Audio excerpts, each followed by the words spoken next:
Et pour les chercheurs d'emploi, Infrabel et la SNCB recherchent près de 2400 postes en 2023. Cet article apparaît sur Bruxelles 1. Ensemble, Infrabel et la SNCB comptent engager quelques 2400 personnes en 2023. 1600 postes à la SNCB, à la SSCB, la Société nationale de chemin de fer belge. 1600 postes sont à pourvoir. La société de chemin de fer cherche notamment à recruter 350 accompagnateurs de train, tandis qu'une centaine d'offres visent des profils destinés à travailler dans les gares comme sous-chef de gare, agents commerciaux ou pour le service clientèle. Sont également recherchés 500 profils techniques pour travailler dans les ateliers de la SNCB, 180 conducteurs de train et 100 agents pour le service de sécurité Sécureil. Il existe également des offres d'emploi pour des architectes et des profils dans la construction ou pour des postes moins connus et moins visibles comme ceux dans les faisceaux de grandes zones de stationnement où les trains sont préparés pour leur départ, ce qui précise la société ferroviaire dans un communiqué. Fin 2022, plus de 300 personnes ont déjà pris part au processus de sélection. Ces nouveaux agents pourront donc déjà commencer à travailler au cours des semaines et des mois à venir.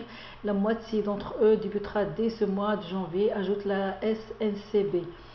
Il y a aussi 800 postes chez Infrabel. De son côté, Infrabel recherche également de nombreux profils techniques pour entretenir les voies, les caténaires et les équipements de signalisation.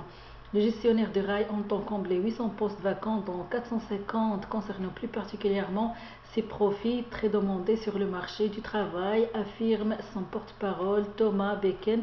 L'entreprise vise également à engager 200 collaborateurs pour ses cabines de signalisation et 150 autres pour ses départements SCT, Finances et Ressources humaines.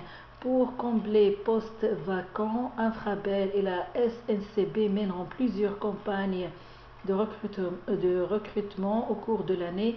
L'an dernier, 1300 personnes avaient déjà rejoint la SNCB et 800 autres. Et pour la Belgique, faire le plein sera plus cher dès ce mercredi. Faire le plein d'essence sera plus cher à partir de mercredi, a annoncé mardi le service public fédéral économie. Pour l'essence 95 E10, le prix maximum augmentera de 3,9 centimes d'euros par litre pour atteindre 1,778 euros. Pour l'essence 98 E5, l'augmentation est de 5,4 centimes d'euros par litre pour atteindre 1,981 euros. Les augmentations de prix résultent des fluctuations des cotations des produits pétroliers sur les marchés internationaux, selon un article apparu sur Bruxelles 1. Et selon un article apparu sur Sud Info, plus le revenu est bas, plus la santé est mauvaise. Les résidents des quartiers les plus pauvres ont un risque accru de 51% de souffrir du diabète. Plus le revenu médian d'un quartier est bas et plus l'état de santé de ses habitants est mauvais, selon l'un des principaux constats tirés par la mutualité chrétienne dans une étude basée sur les données de ses 4 500 000 membres. Les résultats de cette étude montrent que les personnes vivant dans les quartiers pauvres sont 1,8 fois, c'est-à-dire 80% plus susceptibles de mourir dans l'année, toutes causes confondues, que celles vivant dans les quartiers les plus riches. Les pauvres qui vivent dans des quartiers pauvres ont en outre un risque plus élevé de développer diverses maladies chroniques et ont donc un état de santé général moins bon. Par exemple, les résidents des quartiers les plus pauvres ont un risque accru de 51% de souffrir du diabète que les résidents des quartiers les plus riches, illustre la mutualité chrétienne. Ces constats s'appliquent notamment par le fait que les personnes vivant dans les quartiers les plus pauvres sont plus susceptibles de reporter les soins de santé préventifs comme une visite chez le dentiste.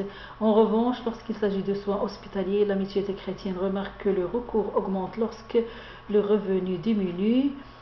Les habitants des quartiers les plus pauvres ont ainsi un risque accru de 23% d'être admis dans un hôpital et de 39% de se retrouver aux urgences que les habitants des quartiers les plus riches. L'étude note aussi des grandes différences dans les soins de santé mentale. Les personnes avec de faibles revenus vont davantage chez le psychiatre, dont les soins sont plus accessibles financièrement, alors que les personnes avec les revenus plus élevés se rendent davantage chez le psychologue. On note plus le quartier dans lequel on vit est pauvre, plus le risque d'utiliser des antidépresseurs, 26% de plus que dans les quartiers les plus riches, ou des antipsychotiques, 160% de plus est élevé, de même que le risque d'hospitalisation psychiatrique, 2,8 fois plus élevé dans les quartiers les plus pauvres que dans les plus riches. Nous constatons que les pauvres économiquement vulnérables ont plus de difficultés à accéder aux soins de santé mentale, poursuit la Mutualité chrétienne. La Mutualité chrétienne préconise que le gouvernement fédéral mette en place une méthodologie pour lutter contre les inégalités de santé en proposant des objectifs de santé publique mesurable à atteindre. La Mutualité chrétienne suggère aussi de réfléchir à l'accessibilité financière des soins de santé et de mettre en place une politique de santé davantage liée aux revenus des patients, avec davantage d'étapes pour le remboursement et l'accompagnement.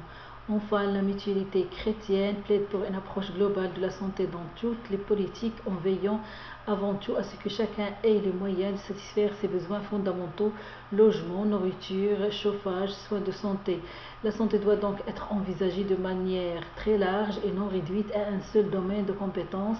La question de l'impact sur la santé devrait être décisive dans toute politique publique, et quel que soit le domaine de compétences, conclut la Mutualité chrétienne. Et bonne nouvelle pour votre portefeuille, les prix du mazout de chauffage vont diminuer dès ce jeudi. Cet article apparaît sur Sudinfo. Les prix maximaux de mazout de chauffage diminueront à partir de ce jeudi, annonce la SPF Économie. Plus précisément, les prix maximaux du gasoil application chauffage seront désormais de 1,0990 € le litre, c'est-à-dire moins de 0,0094 € pour moins de 2000 litres, et de 1,0634 € le litre, c'est-à-dire moins de 0,0094 € à partir de 2000 litres. Pour le gasoil chauffage 50S, les nouveaux prix maxima sont de 1,0810 € le litre, c'est-à-dire une réduction de moins 0,0133 € pour moins de 2000 litres, et de 1,0455 € le litre, c'est-à-dire une diminution de 0,0132 € à partir de 2000 litres. Cet article apparaît sur Sudinfo concernant que c'est une bonne nouvelle pour votre portefeuille. Pour ceux, les prix du mazout de chauffage vont diminuer dès ce jeudi.